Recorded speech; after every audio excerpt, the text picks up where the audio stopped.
Hello and welcome to my channel. Okay, first things first, I have to confess that I have missed recording for this channel. I wasn't feeling very well for the past month or something, so I wasn't really feeling like filming anything. So yeah, that's why I was radio silent here for a month or so. But last night, my friend had sent me a YouTube video, like a book recommendation video, and there I was watching it, and I realized how much I've missed it, and I decided to give it a go and try recording one today. So here I am.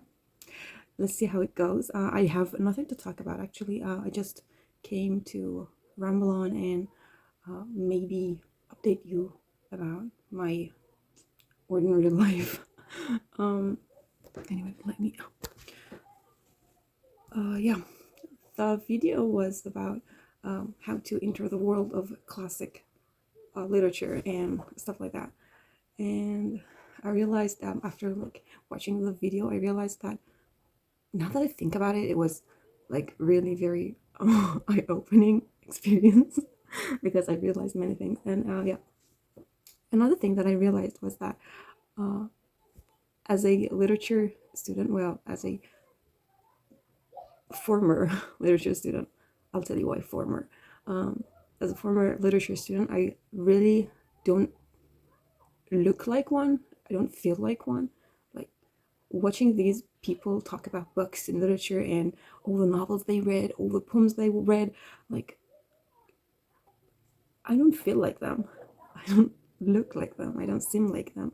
And it was kind of saddening, but at the same time, I think what has been happening in my life is kind of making sense now that I think about it. Yeah, anyway, let me tell you about the former literature student thing. I have decided to kiss the world of literature goodbye, and I am no longer a literature student. Um, um, I still love it. I still love it. I had loved it for a very long time, and but you know the thing is, I never, or like for the past few years, like since COVID especially, I've been feeling like I don't really belong to literature, and I don't really feel like a real literature student. So yeah, and I wasn't feeling well. So yeah, and I decided to end things, and now I don't really know what to do next. Well, I have a few plans, but I don't. They are not plans. They are some ideas at this point, and I don't know if I will ever act on them or not. But yeah, they are there, and I am considering them, but I'm not really seriously thinking about any of those things, and I'm just letting myself get used to this new situation, this new person that I am. I don't know if I'm a new person. I am the old me, and that's the problem.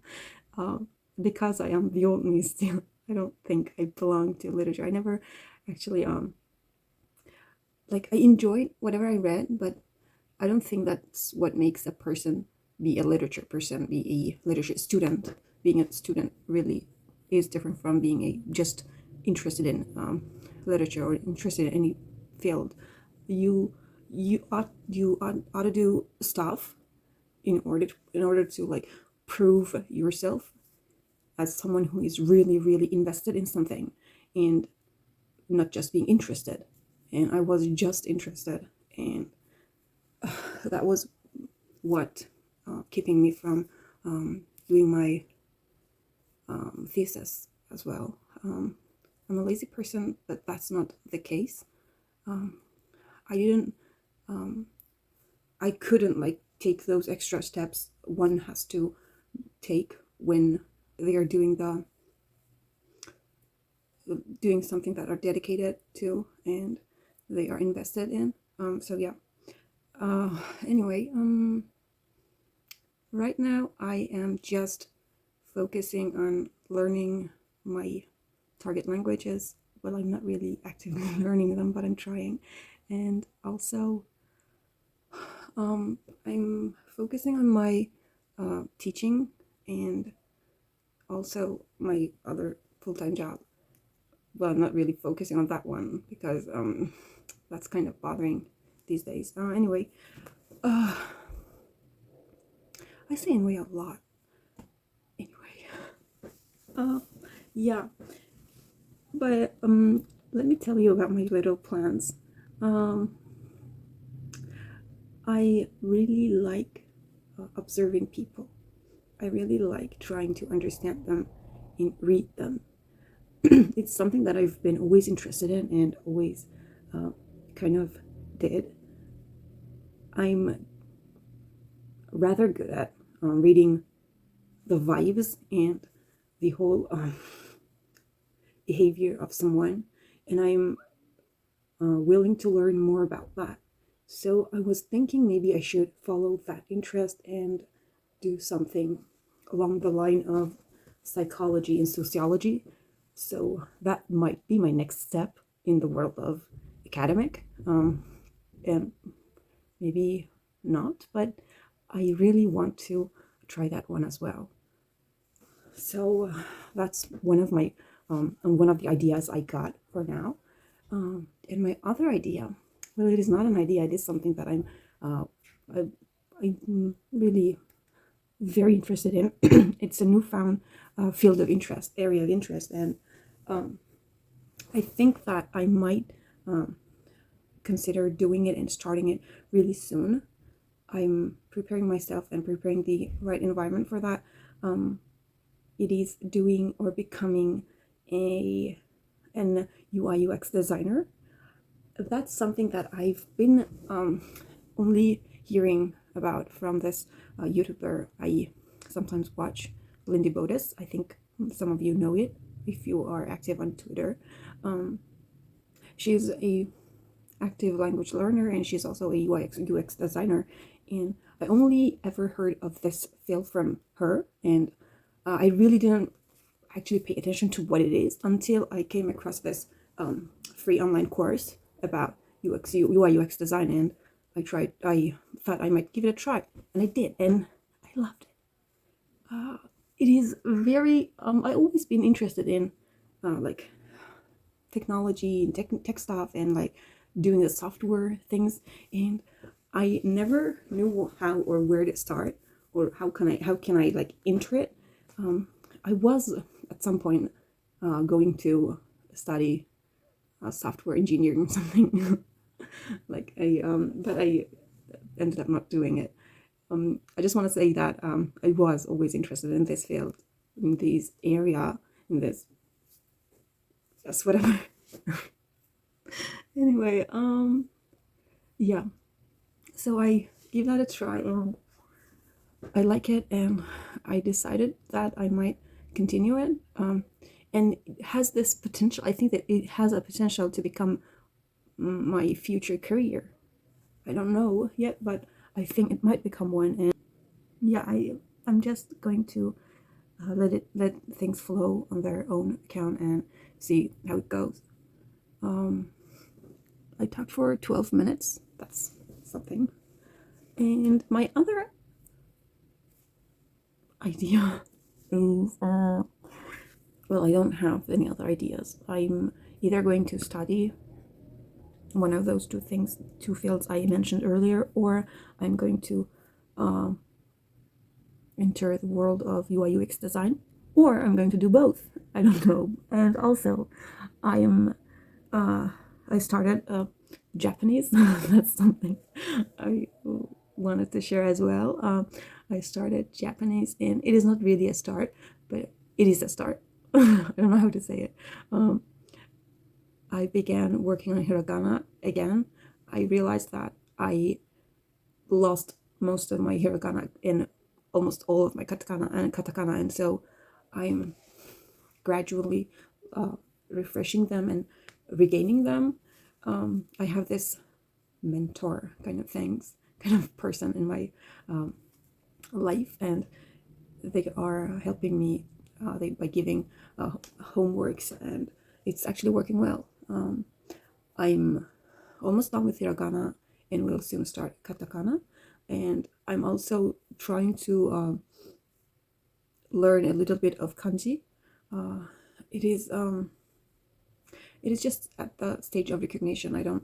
I can't really afford going further than that, and yeah. But I realized that I really enjoy learning kanji. It is so fun and it is challenging, and I love it. It is it fascinates me how I can recognize something that I used to think was very like complicated. I look at one symbol and I'm like, oh, this is that. And you know what? We are all surrounded by products from China and products from Japan, right? So I look at the like these descriptions written on the back of products and like boxes and things, and I can actually recognize some of these characters, and I'm like, oh my god, I'm doing it, and it is the best feeling ever. It's like very victorious, very achieving, kind of like it's a big achievement every time I recognize one of these symbols. And yeah, that's something that I've been doing and I'm enjoying it.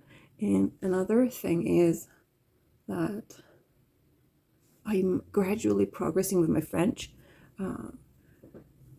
And French is very hard. French is not easy at all. Like, I'm not looking at myself right now, so I don't know how stupid I look.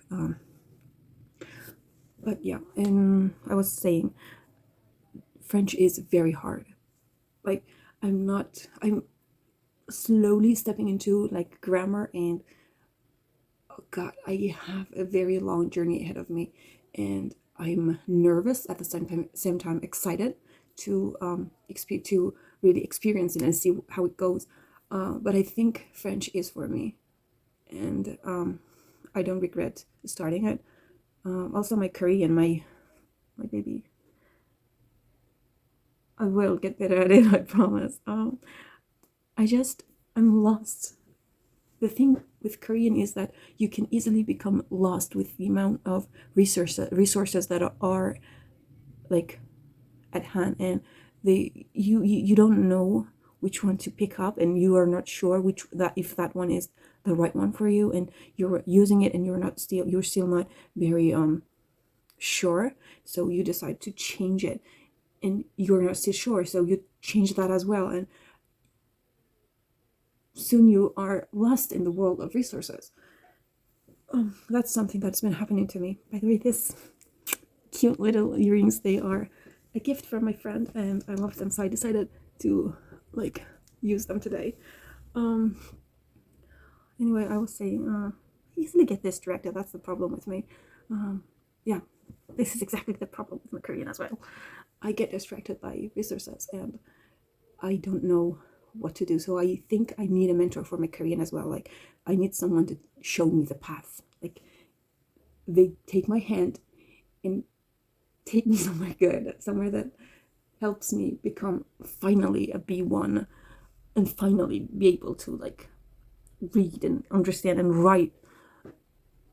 Well, I can read and understand, but I can't write nor I can speak. Like, I'm using HelloTalk for practicing my Korean and my French, and for some reason I'm fearless when it comes to using French and speaking in French.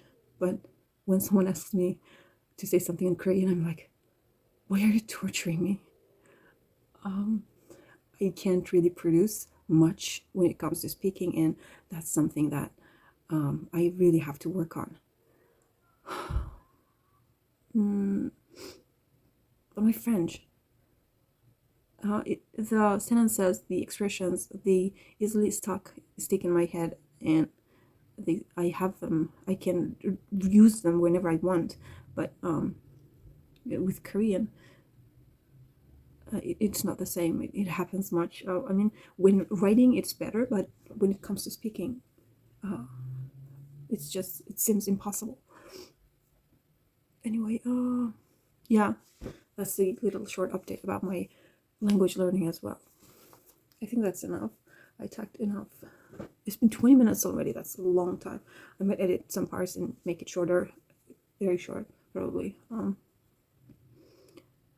I touch my hair and my face a lot. Why do I do that?